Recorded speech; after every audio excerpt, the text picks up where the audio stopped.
إن الحمد لله ثم الحمد لله نحمده ونستعينه ونستهديه وعليه نتوكل ونتوب إليه ونعوذ به من شرور أنفسنا وسيئات أعمالنا من يهد الله فهو المهتد ومن يضلل فلن تجد له وليا مرشدا وأشهد أن لا إله إلا الله وحده لا شريك له له الملك وله الحمد يحيي ويميت وهو على كل شيء قدير وأشهد أن محمدا عبده ورسوله هو خليله وحبيبه خاتم الأنبياء وأشرف المرسلين فصلوات الله تعالى عليه وعلى آله وصحبه أجمعين إن الله وملائكته يصلون على النبي يا أيها الذين آمنوا صلوا عليه وسلموا تسليما أما بعد يقول عز وجل في كتابه الشريف بعد أعوذ بالله من الشيطان الرجيم يا أيها الذين آمنوا اتقوا الله حق تقاته ولا تموتن إلا وأنتم مسلمون. Inshallah, today I want to read a short passage from the 16th chapter from Surah Al-Nahl, and it's just something for us to reflect upon.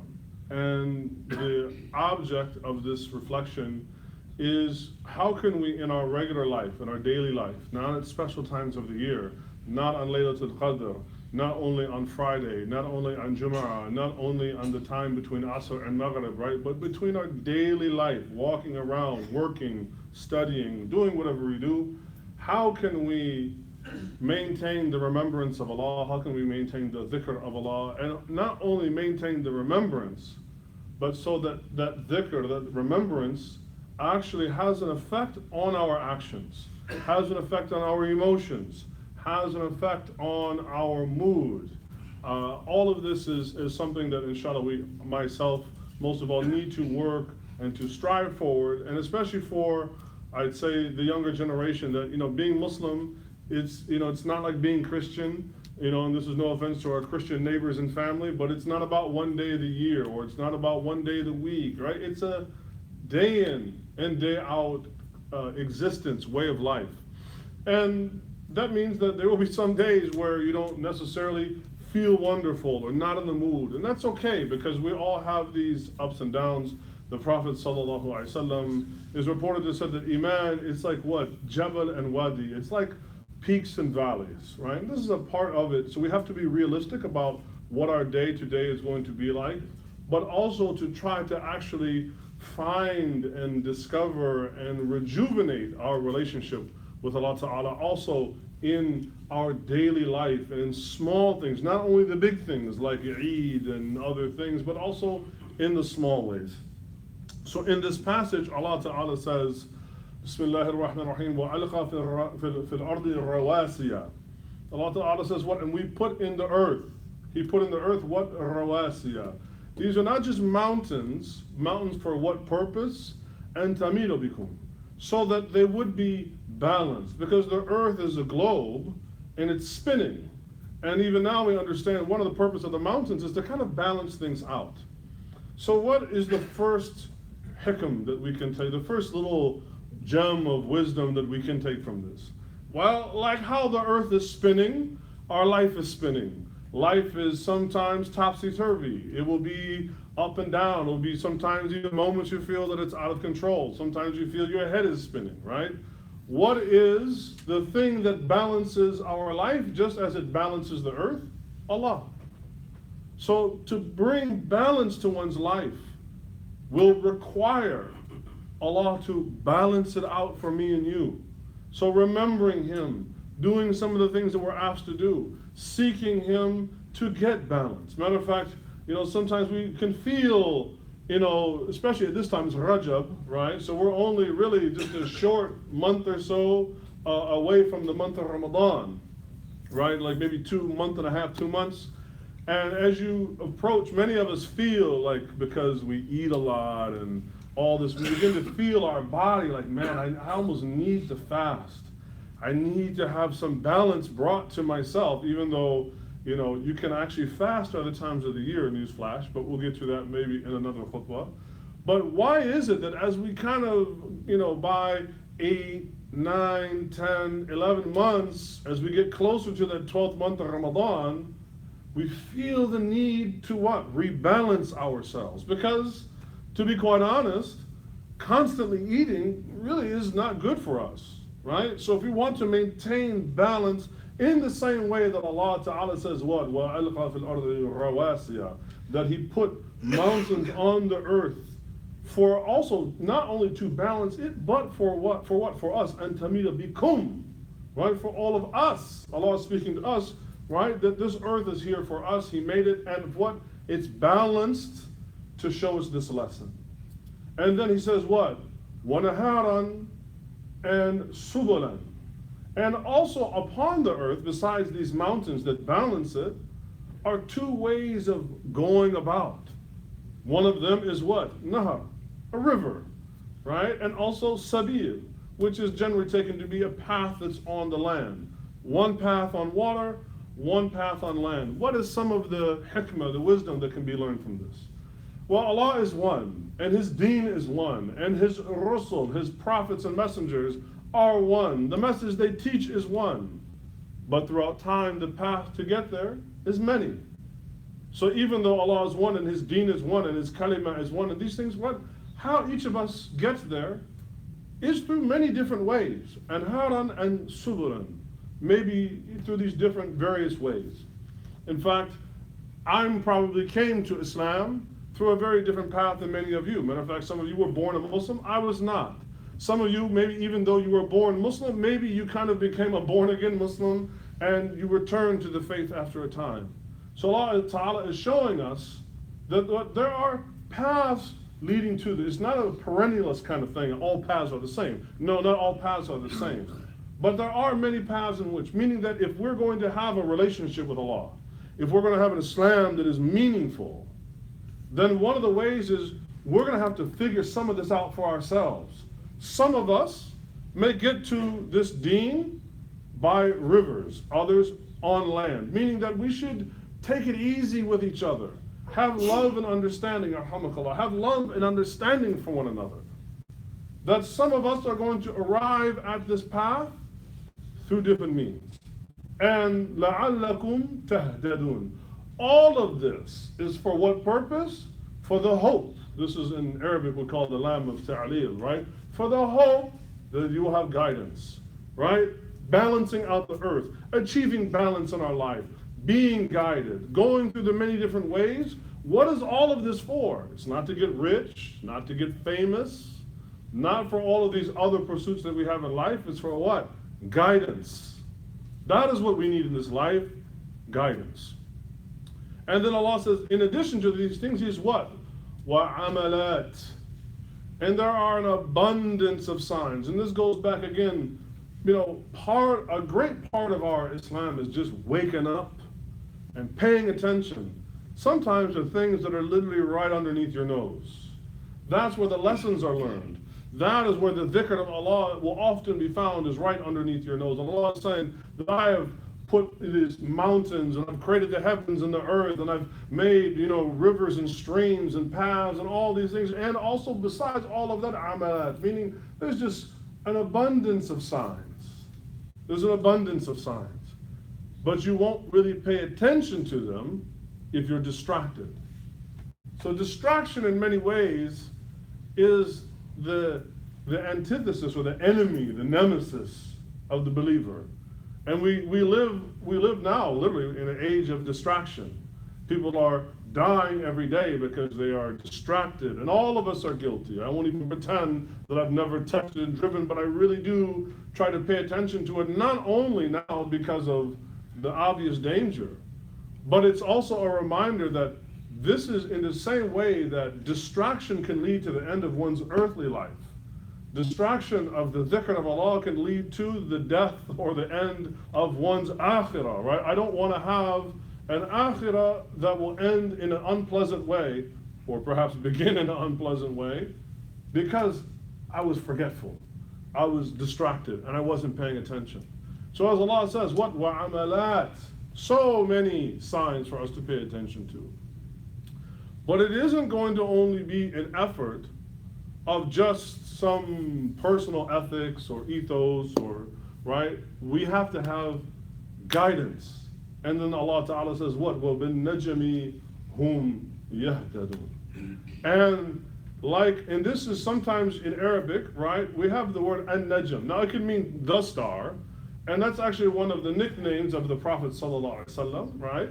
But then also it can have, even though it's mufrad, it can have the meaning of jama'. Even though it's singular, it can have the meaning of a general group. And either way you take it, whether it's the Prophet sallallahu alaihi wasallam or all of the stars, who are the stars of Allah? The nujum are what? The prophets, the Rasul. They came and they gave people what? Hidayah. They brought the message of Islam and they guided their people. So even after realizing, trying to achieve, you want to achieve balance in your life, you're not going to come about it by yourself. You're going to need what? Hidayah. You're going to need nubuwah. You're going to need a prophet that can tell you to do so, show you how to do it, and most importantly, simplify it for you in a way that will be doable. I was having a conversation with somebody the other day, and they were complaining about how life isn't fair. And I said, well, what do you mean by fair? Do you mean like you always get your own way? I've been around for 45 years, and I can definitely say life is not very fair. It doesn't seem to get any more fair as it goes on. But Allah is still merciful and generous. So maybe this constructing of the word fair, maybe we're going off the beaten path because you don't see the messengers. You don't see Muhammad sallallahu alaihi wasallam. You don't see Isa alayhi salam. You don't see Ishaq alayhi salam. You don't see Ibrahim alayhi salam talking about fair. They talk about what? Sama'ana wa ta'ana. We listen and obey, right? We need this more than we need something else.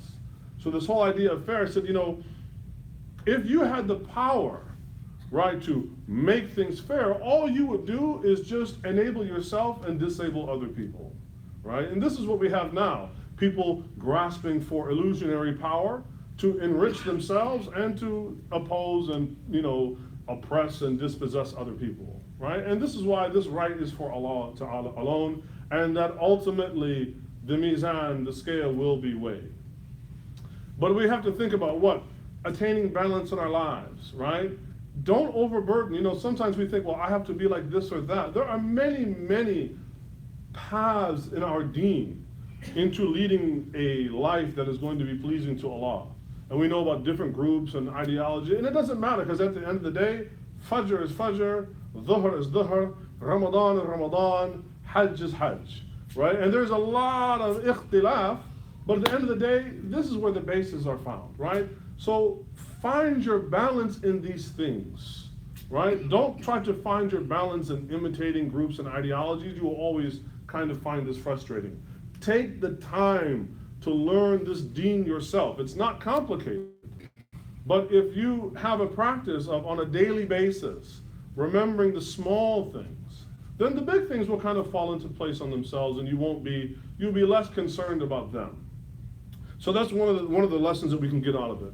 And then Allah Ta'ala says, أَفَمَنْ يَخْلُقُ كَمَا لَا يَخْلُقُ, is the one that creates similar to one that doesn't create. أَفَلَا تَذَكَّرُونَ, right? Don't you get it? Won't you reflect? So Allah Ta'ala is showing that there's those who are created, they cannot be like one that creates. So why is it though that we were being drawn sometimes to what you might even think to be an obvious point? Of course, Allah is the creator, right? I didn't get here on my own. My parents didn't get here on their own, their parents, and so on and so on. So I can accept that. And yet, despite the glaring truth that none of us created ourselves, and none of our parents created themselves, we all tend to fall into acts of what? Disobedience and forgetfulness. This is why Allah says what? Tadhakkarun. This is a little bit important for the Arabic, this form of tafa'ala, right? It means like one, to hold oneself into accountability. In the way that allama is to teach, ta'allama is to teach oneself, meaning hold oneself to accountability.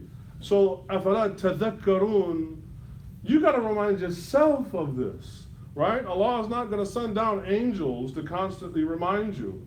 He's not going to send down even to humanity, messengers to constantly remind them, right? Nubuwah is over, prophethood is over. So we have a share of responsibility to maintain our Islam, to give it meaning, right? It isn't up to, this is not how Allah works, and He's going to chase you around. You're the one who's in need. نَحْنُ الْفُقَرَاءُ إِلَى اللَّهِ. We are the ones who are poor to Allah and are in need of Him. So by remembering these simple and small things, then you will constantly be in the process of reminding oneself. And especially reminding oneself is different than reminding everybody else what they need to do.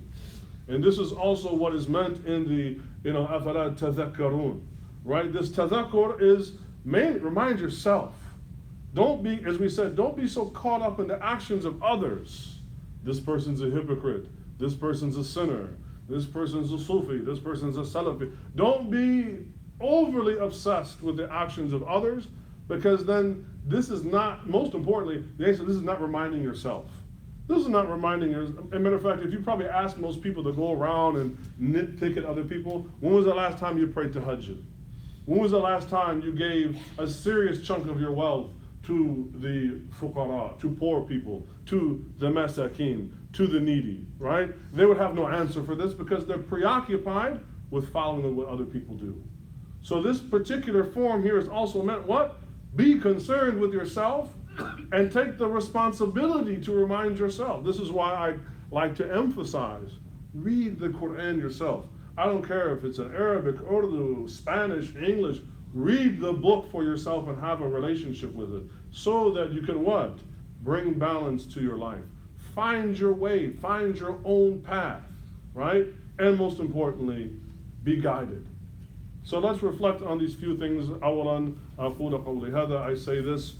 وَأَسْتَغْفِرُ اللَّهَ لِي وَلَكُمْ, I ask Allah for forgiveness for myself and from you, وَلِسَائِرِ الْمُسْلِمِينَ, and for the Muslim Ummah. رَبَّنَا اغْفِرْ لَنَا ذُنُوبَنَا وَكَفِّرْ عَنَّا سَيِّئَاتِنَا. أستغفر الله أستغفر الله أستغفر الله.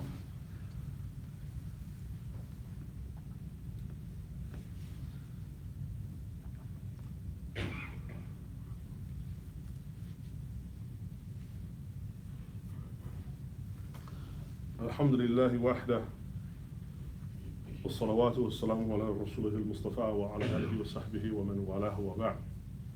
So now we all come to the verse in this section that many of us are familiar with, where Allah says what? وَإِن تُعُدُّوا نِعْمَةَ اللَّهِ لَن تَحْصُوهَا. And if you were to try and count the ni'mah, the blessings, so to speak, of Allah, لَا تُحْصُوهَا, you would not do so. Not in the future, or you couldn't do it. It's actually present tense, right?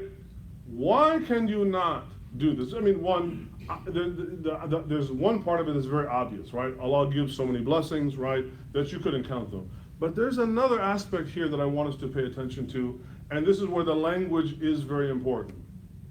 So Allah Ta'ala first speaks to us, right?